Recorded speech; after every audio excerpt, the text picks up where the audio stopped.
100 000 fois plus grande que celle qu'il y avait entre elle et nous, pourquoi ne se remettrait-elle pas à réviser ses positions, à reconsidérer ses fautes et à faire en sorte de les réparer?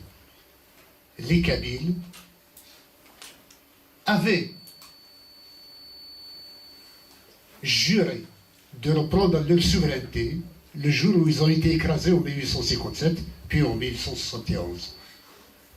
Ils n'ont eu de cesse de le faire jusqu'à ce qu'ils l'obtiennent en 1962.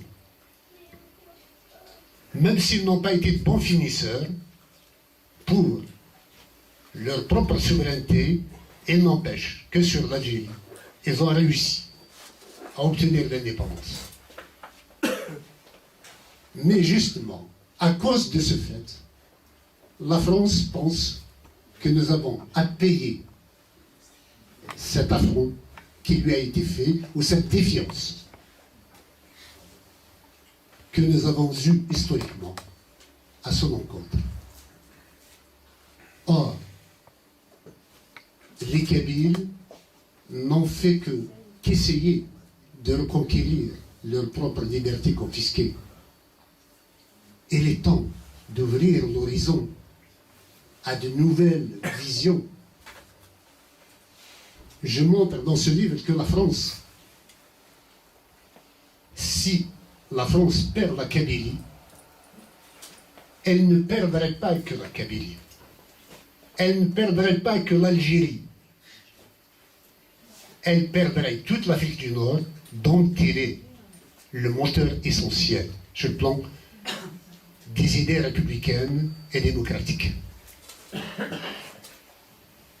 Et je dirais même, la Kabylie est la seule sphère francophone d'Afrique du Nord, je dirais même, pratiquement toute l'Afrique, hormis le Sénégal, où il y a un peu de Français encore vivants, et n'empêche que, notamment en Afrique du Nord, le Français est évacué au profit de l'arabe.